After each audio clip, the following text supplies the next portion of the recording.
दायित्व दिया गया है कि मैं स्वतंत्रता संग्राम में दमोह जिले के योगदान को रेखांकित करूं, तो मुझे सुभद्रा कुमारी चौहान की वो पंक्तियां याद आ जाती हैं। चमक उठी सन 57 में वो तलवार पुरानी थी, बूढ़े भारत में आई फिर से नई जवानी थी, बुंदेले हर बोलों के मुख हमने सुनी कहानी थी, खूब लड़ी मर्दानी वो तो झांसी वाली रानी थी। हमें वो गीत भी याद आ जाता है जो शहीद हुए हैं उनकी जरा याद करो कुर्बानी। रामधारी सिंह दिनकर की वो पंक्तियां भी याद आ जाते हैं। जला अस्थियां बारी बारी चटकाई जिनने चिंगारी, जला अस्थियां बारी बारी चटकाई जिनने चिंगारी, जो चढ़ गए पूर्ण वेदी पर लिए बिना गर्दन का मोल, कलम आज उनकी जय बोल, वाणी आज उनकी जय बोल। मित्रों, हमारा जो स्वतंत्रता संग्राम है वो 1857 से माना जाता है प्रथम स्वतंत्रता संग्राम, और उसके पहले 1842 में जो बुंदेला विद्रोह हुआ वो दमोह की सरजमी पर हुआ, इस बुंदेलखंड की सरजमी पर हुआ, जो राजा हृदय शाह के नेतृत्व में हुआ था। ये वो पूर्ण प्रसूता भूमि है, वो शौर्य की भूमि है जिसने 1842 का बुंदेला विद्रोह किया था। और जब 1857 का युद्ध शुरू हुआ तो प्रथम स्वतंत्रता समर शुरू हुआ, जो मंगल पांडे से शुरू होकर के लक्ष्मीबाई तक जाता है, वहां से दमोह सक्रियता के साथ जुड़ा था। मैं याद करना चाहता हूं कि 4 जून 1857 सागर के 2 सिपाहियों ने विद्रोह किया और विद्रोह की आग दमोह पहुंचती है। जुलाई में वो सारे विद्रोही बागी आकर के विद्रोह करते हैं, तो विद्रोह सफल नहीं होता है। कप्तान पिंकी ने नागपुर से 2 कंपनियां ला करके और तोपे ला करके उसको विद्रोह को असफल कर दिया। पर हमारे जो हिंडोरिया के राजा किशोर सिंह थे वो विद्रोहियों के सरताज थे, और जो छत्रपति महाराज शिवाजी की शैली थी, छापा मार शैली, उस तरह से वो युद्ध करते थे। और उन्होंने 2 बार यहाँ पर अंग्रेजों को परास्त किया और यहाँ पर शासन किया।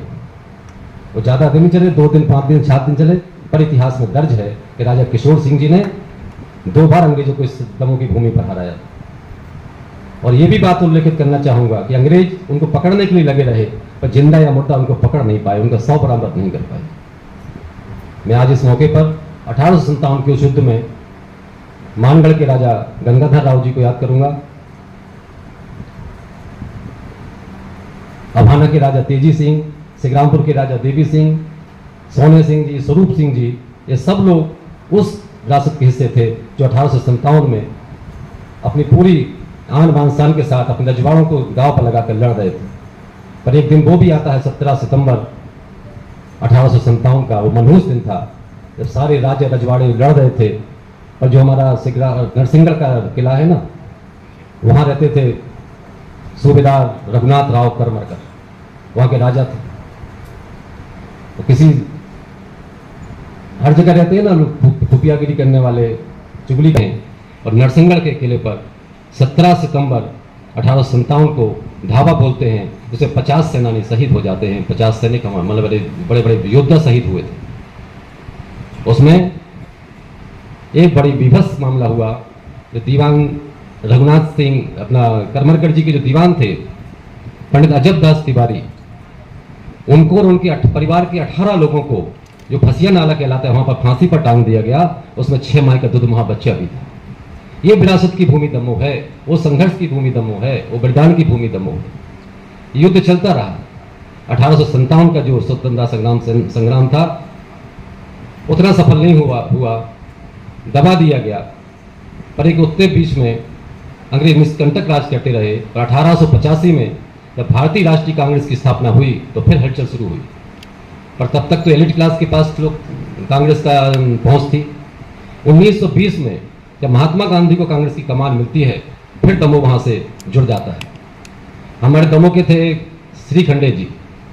जब कांग्रेस का अधिवेशन नागपुर में होता है तो उस अधिवेशन में उनको महाकोशल प्रांत के अध्यक्ष होने की जिम्मेवारी मिलती है। तो दमोह के सारे सेनानी उसमें शामिल हो जाते हैं। एक और महान सेनानी का मैं जिक्र करना चाहूंगा जिनका नाम था गोकुल चंद सिंघई। गोकुल चंद सिंघई अप्रतिम सेनानी थे। उन्होंने राय बहादुर की पदवी छोड़ दी, बहुत बड़े लायर थे।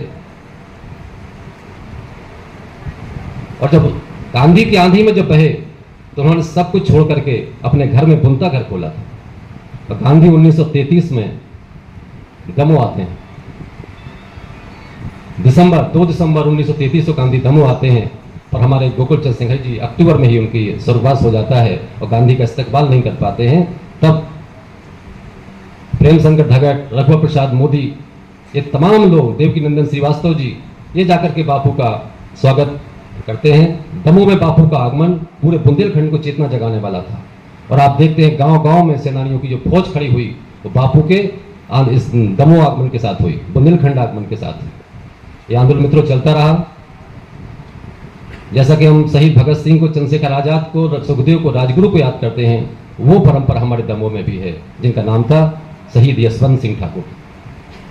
आप सबको मालूम है कि 27 फरवरी 1931 को चंद्रशेखर आजाद को इलाहाबाद के अल्फ्रेड पार्क पर गोलियों से भून दिया गया था, अंग्रेजों की गोलियों से।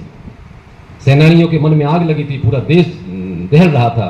तो दमोह का वो नौजवान जिनका नाम था यशवंत सिंह ठाकुर, यह कि फुटीरा महाट में पैदा होने वाला व्यक्ति, उनके दोस्त थे देवनारायण तिवारी और नरसिंहपुर के रहने वाले दलपत साय जी। ये भुसावल में नौकरी करते थे। तीनों नौजवानों को लगा कि मुझे बदला लेना है।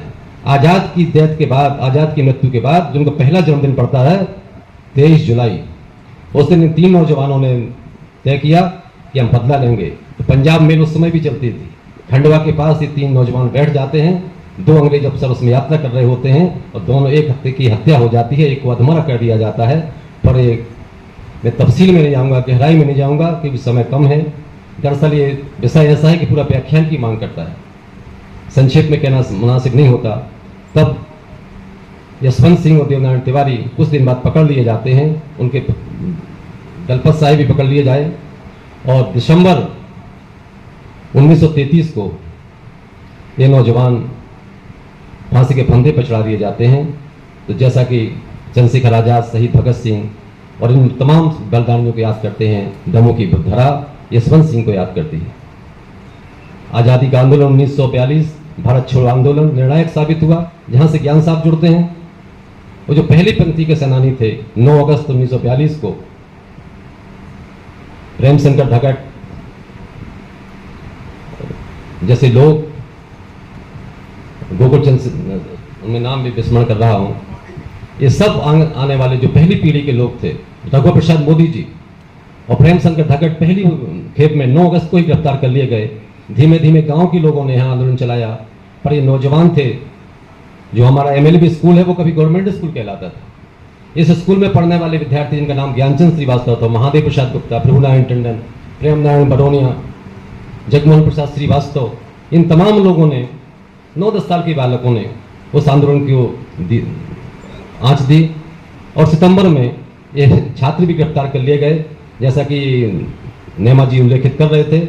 इसके बाद ज्ञान साहब भी गिरफ्तार हुए, और वो कभी जबलपुर